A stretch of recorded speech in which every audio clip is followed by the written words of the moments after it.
Welcome friends, स्वागत है आप सभी का आपके अपने चैनल में जिसका नाम है काल। और काल एक्चुअली एक नॉलेज बेस्ड चैनल है दोस्तों। और आज मैं आप लोगों के लिए लाया हूँ कुछ ऐसी ही एक दुखद घटना हुई थी दोस्तों 16 दिसंबर 2012 को, जो हम सभी को याद है दोस्तों। पूरे देश में ये घटना फैली थी और ये बहुत ही बड़ा मुद्दा बन गया था। ये जो एक निर्भया नाम रखा गया था, हालांकि ये नाम मीडिया ने रखा था निर्भया, लेकिन निर्भया एक ऐसी लड़की थी जो दिल्ली की रहने वाली थी, लेकिन देखते ही देखते वो पूरे देश की बेटी बन गई थी। और देखते ही देखते वो हर घर की बेटी बन गई थी। और उसे जानता जो नहीं भी था, उसे कभी देखा नहीं था, कभी मिला नहीं था, लेकिन हम हर इंसान उसके लिए सलामती की दुआ कर रहा था, सभी उसके लिए प्रार्थनाएं कर रहे थे। ऐसी वो बेटी बनी हमारे देश की। लेकिन ये बहुत ही दुख की बात है कि एक बहुत ही दुखद घटना के बाद ऐसा हुआ। तो आज मैं वही स्टोरी, मतलब वही सारी कहानी मैं आपको बताऊंगा कि कैसे हुआ था वो रात, वो चीज़ें क्या हुई थी, सारी मैं आपको इस वीडियो में बताने की कोशिश करूंगा दोस्तों। तो चलिए वीडियो को शुरू करते हैं। निर्भया जो थी, निर्भया दिल्ली के पालम इलाके में रहने वाली एक लड़की थी, जिसने देहरादून में पढ़ाई की, उसके बाद दिल्ली आकर पढ़ाई की। और उसी के साथ उसका एक दोस्त था जो कि इंजीनियर था इंजीनियरिंग की पढ़ाई कर रहा था शायद से, वो था। और इन दोनों का प्लान बना संडे को कि संडे को ये लोग मूवी देखने जाने वाले थे। अब संडे को ये लोग मूवी देखने का प्लान बनाते हैं, आपस में बात करते हैं और उसके बाद ये लोग चले जाते हैं मूवी देखने के लिए। और मूवी देखनी थी इन्हें तलाश। उस वक्त आमिर खान की मूवी तलाश रिलीज हुई थी, वो देखने के लिए साकेत गए थे, साकेत। लेकिन संडे का दिन था और सारी टिकट्स जो थी वो फुल थी, इसलिए इनको शाम का जो शो मिला वो लाइफ ऑफ पाई का था। लाइफ ऑफ पाई का शो ये देखकर रात को अब वहाँ से निकले। तकरीबन ये कोई 9:30 बजे, 8:30 की बात होगी शायद से, वहाँ से निकले। अब निकलने के बाद इनको वहाँ पर कोई भी, जैसे दिल्ली में आप जानते हैं कि ऑटो वाले जो है मोस्टली कोई वैसे नहीं जाता मीटर से। तो उसी चीज़ पर बहस हो रही थी कि आप मतलब के ज़्यादा पैसे मांग रहा था, कोई कोई जाने को तैयार नहीं था। ये सारी चीज़ें थी। उसके बाद एक ऑटो ड्राइवर ने कहा कि ठीक है, मैं आपको मुनीरका तक छोड़ देता हूँ। तो उन्होंने कहा कि ठीक है, मुनीरका तक चलते हैं, मुनीरका से फिर आगे देख लेंगे, वहाँ से कुछ ना कुछ मिल जाएगा जाने के लिए, बस मिल जाएगी। तो वो उनको लेकर मुनीरका आता है और मुनीरका छोड़ देता है। अब मुनीरका में ये लोग इंतज़ार कर रहे होते हैं कि कोई, ना तो कोई बस आती है, ना ही कोई ऑटो आता है। लेकिन तभी वहाँ पर एक क्लस्टर बस आती है वाइट कलर की, जिसके ब्लैक शीशे होते हैं, जो ट्रैवलर बस होती है। ट्रैवलर बस आती है। अब उसमें से वो एक खुद ही शख्स जो है आवाज़ मारता है कि आपको कहाँ जाना है। तो लड़का बोलता है कि हमें पालम की साइड जाना है, पालम जाना है। तो कहता है कि ठीक है, आप आ जाइए, हम भी उसी तरफ जा रहे हैं, हम लोग आपको छोड़ देंगे वहाँ तक। तो ये लोग कहते थे कि ठीक है, क्योंकि उस वक्त रात, सर्दी का मौसम था, दिसंबर की ये बात है। तो सर्दी में वैसे भी बहुत जल्दी अंधेरा हो जाता है और सुनसान होने लगता है। तो 9:30 बज गए थे रात के। तो ये लोग बैठ जाते हैं। अब जैसे ये अंदर चढ़ते हैं तो देखते हैं कि बस बिल्कुल खाली है, सिर्फ उसमें आगे की सीट पर ड्राइवर होता है और एक दो सीट छोड़कर एक हेल्पर बैठा होता है, वही शख्स जिसने आवाज़ दी थी। तो फिर ये आगे जाकर मतलब ये 2-3 सीट छोड़कर पीछे बैठ जाते हैं। अब उसके बाद क्या होता है कि ये देखते हैं कि पीछे भी 2-3 शख्स बैठे हुए हैं। और फिर बाद में पता चलता है कि ये सारे लोग जो हैं, कोई सवारी नहीं है इनमें से, ये सभी आपस में मिले हुए लोग हैं। थोड़ी देर बाद जो पीछे बैठे हुए 2 या 3 शख्स थे, वो निर्भया को देखकर मतलब ताना कसने लगते हैं, उल्टी सीधी बातें करने लगते हैं, उसको छेड़ने लगते हैं। जिस वजह से लड़का जो है विरोध करता है। लड़का विरोध करता है, इसी बात पर हाथापाई हो जाती है दोनों में और बाकी लोगों में भी उस लड़के को लेकर। इन इतने में ही उनमें से एक जना आकर पीछे से बस की लोहे की रॉड होती है, उस रॉड से लड़के के सर पर वार कर देता है और लड़का बेहोश, मतलब बेहाली में नीचे गिर जाता है। इतने में ही वो लोग क्या करते हैं, निर्भया को पकड़कर घसीट कर पीछे वाली सीट पर ले जाते हैं।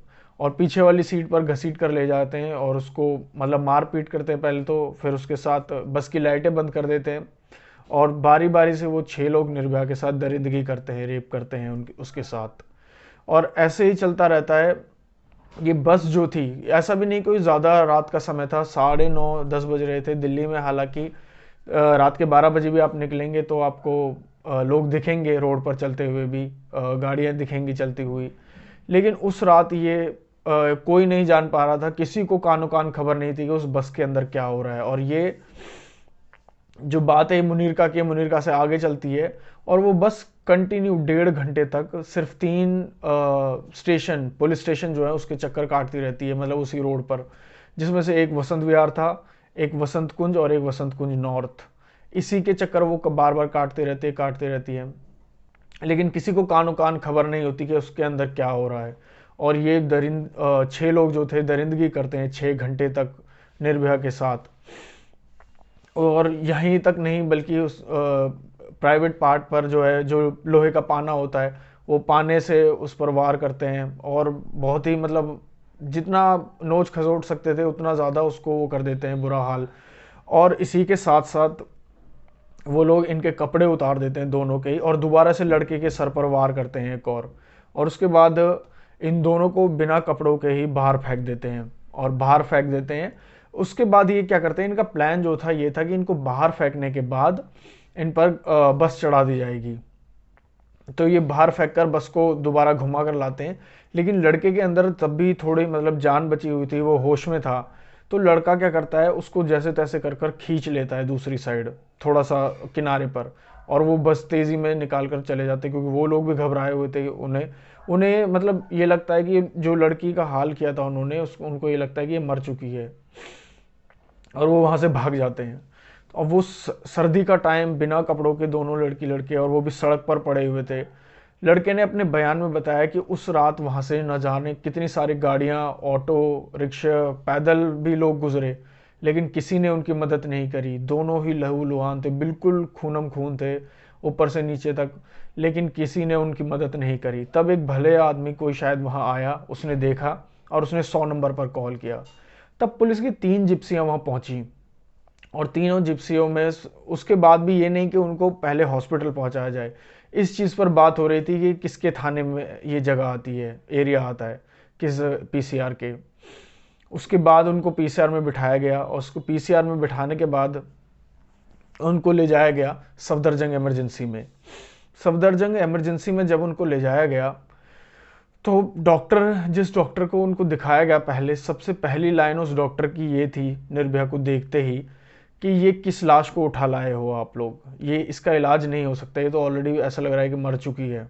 ये उनकी पहली लाइन थी निर्भया को देखने के बाद, क्योंकि हालत ही ऐसी थी। डॉक्टर ने जब निर्भया को देखा तो उन्होंने बताया कि उसकी जो आंतें थी वो पेट से बाहर आ चुकी थी, और उसके मतलब प्राइवेट पार्ट्स पर हमला किया गया था, और सीने पर जख्म थे उसके काफ़ी ज़्यादा, और हाथों पर जख्म थे, मतलब हाथ कुचल दिए गए थे, मतलब बहुत ज़्यादा दरिंदगी की गई थी। मतलब ये शब्द भी छोटा पड़ जाएगा उनके लिए, ऐसा उन्होंने किया था। उसके बाद 48 घंटे बाद ये खबर बाहर आती है, न्यूज़ चैनल्स पर आती है, अखबार में आती है, हर जगह फैल जाती है। और देखते ही देखते लोगों में गुस्सा भड़क जाता है इस चीज़ को लेकर कि आखिर, और सबके मन में एक ही सवाल आता है कि आखिर ऐसा कोई कैसे कर सकता है किसी के साथ, इतनी दरिंदगी कोई कैसे दिखा सकता है किसी के साथ। अब ये देखते देखते एक मतलब नेशनल इशू बन जाता है पूरे भारत में, इसको इसको लेकर बहुत ज़्यादा विरोध चल रहा होता है।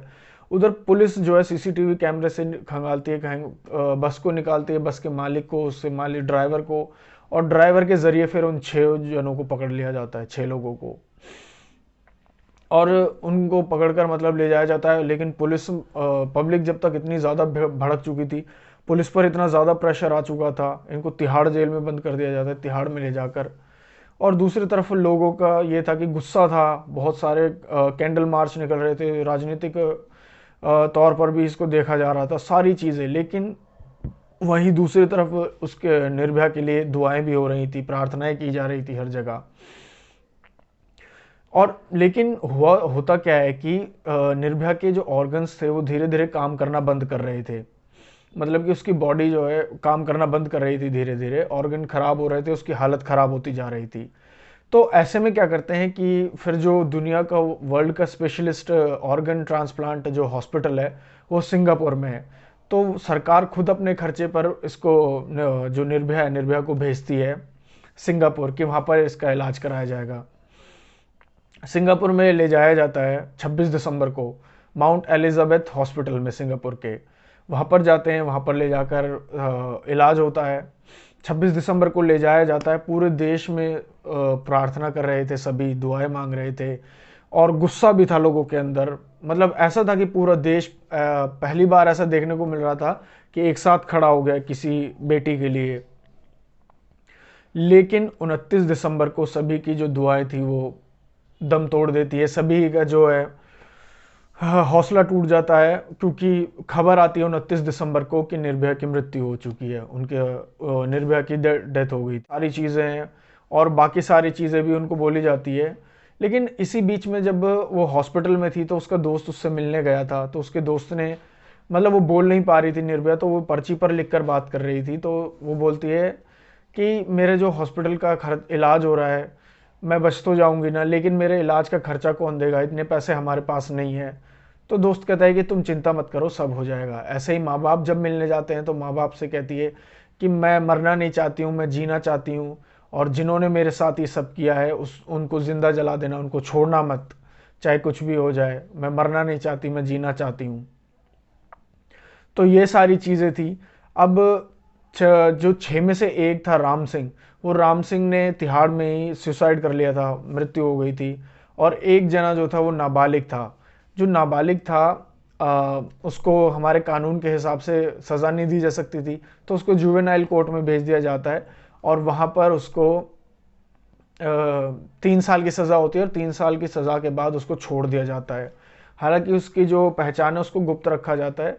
लेकिन सबसे बड़ी बात ये थी कि जो वो 3 साल जिसको सज़ा हुई, जो नाबालिग था, उसी ने सबसे ज़्यादा दरिंदगी की थी, सबसे ज़्यादा बेरहमी उसी ने की थी निर्भया के साथ, जो नाबालिग लड़का था। और ये बचे कितने, इसमें से 4 जने बचे, एक ने सुसाइड कर लिया था और एक को रिहा कर दिया गया। 4 जने बचे। अब इन 4 जनों को जो है, जो लोअर कोर्ट था वो ये एक फांसी की सज़ा देता है, वो हाई कोर्ट में अपील करते हैं, हाई कोर्ट भी फांसी की सज़ा देता है, और सुप्रीम कोर्ट में भी फाइल करते हैं, लेकिन सुप्रीम कोर्ट भी उस सज़ा को बरकरार रखता है फांसी की। और जैसे कि हम सब जानते हैं, फिर इन चारों को फांसी दी गई थी दोस्तों। लेकिन ये बहुत ही दुखद घटना थी। और 30 दिसंबर को, 29 को निर्भया की डेथ होती है, 30 दिसंबर को उसको, निर्भया को जो है स्पेशल प्लेन से सिंगापुर के यहाँ लाया जाता है, जिसमें मतलब सारे जो है हमारे प्राइम मिनिस्टर, प्रेसिडेंट, सभी उन जो थे वहाँ पर खड़े थे निर्भया के लिए, और स्पेशल एयरक्राफ्ट से उनको यहाँ लाया जाता है वापस।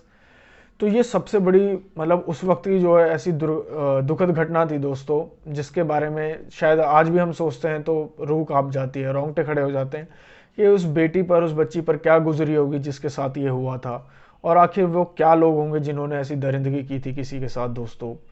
तो मैं यही कहना चाहूँगा कि सभी अपने घर में सेफ रहें, खुश रहें हमेशा, और हो सके तो सभी की मदद करें, चाहे कोई राहगीर हो, कोई भी हो, सभी की हेल्प करनी चाहिए, लेकिन सतर्क रहकर।